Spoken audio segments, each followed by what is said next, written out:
The Lullen Top Show is brought to you by My Store app. Her store online. Cooker की अगली सीटी से पहले ना ये ढाबा ऑनलाइन कर देना है।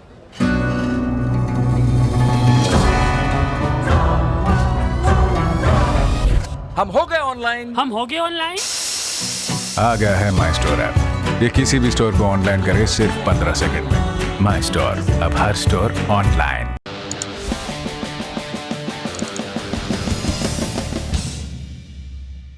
पहली सुर्खी गणतंत्र दिवस पर मिलने वाले गैलेंट्री अवार्ड से बनी है। बीते बरस चीनी सेना के साथ झड़प में शहीद होने वाले भारतीय सेना के जवानों को युद्ध काल में मिलने वाले मेडल से सम्मानित किया जाएगा। भारतीय सैनिकों का नेतृत्व करने वाले कर्नल संतोष बाबू को मरणोपरांत महावीर चक्र से सम्मानित करने की सिफारिश की गई है। 15 जून की सुबह भारत और चीन के बीच बटालियन कमांडर स्तर की बातचीत हुई, जिसमें यह तय हुआ कि दोनों देशों के सैनिक पीछे हटेंगे, यानी जो चीनी सैनिक भारत के इलाके में जमे हुए थे वो अपनी पोजीशन छोड़कर पीछे लौटेंगे। गलवान घाटी में पेट्रोलिंग पॉइंट 14 के पास यह मीटिंग हुई थी। ये सुबह की बात है। शाम को 16 बिहार रेजिमेंट के कमांडिंग ऑफिसर कर्नल संतोष बाबू अपने साथ 50 जवानों को लेकर ये देखने गए थे कि कहीं चीनी वापस तो नहीं आ गए। इन जवानों ने भारत के इलाके में बने उन स्ट्रक्चर्स को भी ढहाना शुरू किया जो चीनी सैनिकों ने बनाए थे। जवान के ऐसा शुरू करते ही चीनी सैनिकों ने वहां जुटना शुरू कर दिया। करीब 250 चीनी सैनिक वहां जुट गए। सुबह जिस बात को लेकर सुलह हुई थी वहीं एक बार फिर तनातनी हुई। जब चीनी सैनिक भारत के इलाके में आगे बढ़ने लगे तो भारतीयों ने उनका रास्ता रोका, लेकिन चीनी सैनिक नहीं रुके। दोनों तरफ से जवान भिड़ गए। ये मारपीट गलवान नदी के किनारे हो रही थी। नदी और पहाड़ के बीच में सकरी जगह है। धक्का मुक्की में कई जवान नदी में गिर गए। इस झड़प में कमांडिंग ऑफिसर कर्नल संतोष बाबू समेत भारतीय सेना के 20 जवान शहीद हुए थे। गलवान घाटी में 15 जून के शहीदों के सम्मान में गैलेट्स ऑफ गलवान नाम से एक स्मारक भी बनाया गया है। अब दूसरे शहीद की तरफ बढ़ते हैं। पुलवामा हमले को रोकने की कोशिश करने वाले सीआरपीएफ के एएसआई मोहन लाल का नाम भी मरणोपरांत वीरता पदक के लिए भेजा गया है। सीआरपीएफ के मुताबिक 14 फरवरी 2019 को एएसआई मोहन लाल की पिकेट कमांडर के तौर पर जम्मू श्रीनगर हाईवे पर तैनात थे। जब उन्होंने सीआरपीएफ के काफिले के बीच एक सिविल कार को घुसने की कोशिश करते देखा तो कार का पीछा किया, रोकने की कोशिश की। उन्होंने कार रोकने के लिए उस पर फायरिंग भी की, लेकिन जब तक वे कार को रोक पाते तब तक कार काफिले में शामिल बसों के बीच घुस गई थी और फिर एक भयानक धमाका हुआ। एएसआई मोहन लाल उन 40 जवानों में शामिल थे जो इस हमले में शहीद हुए।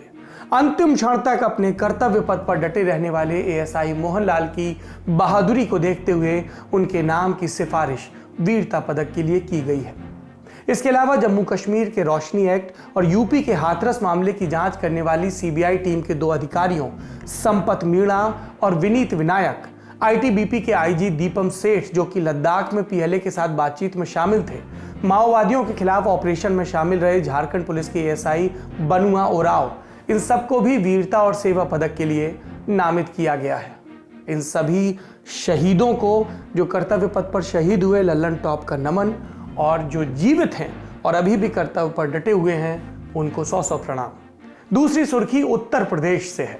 उत्तर प्रदेश सरकार ने सुप्रीम कोर्ट में एक अर्जी लगाकर नए धर्मांतरण अध्यादेश को चुनौती देने वाले पेंडिंग केसेस को इलाहाबाद हाई कोर्ट से सुप्रीम कोर्ट में ट्रांसफर करने की मांग की थी। हमने पिछले शोज में आपको बताया था।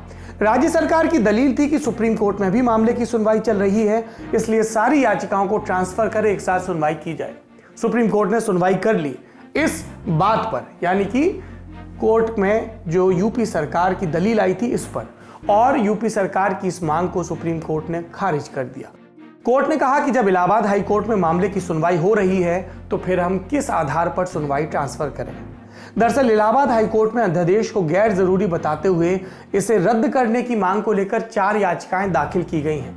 इनमें कहा गया है कि अध्यादेश संविधान के खिलाफ और गैर जरूरी है।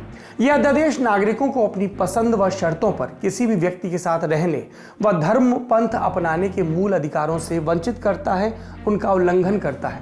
2 फरवरी को इलाहाबाद हाई कोर्ट में इस मामले पर आगे की सुनवाई होगी।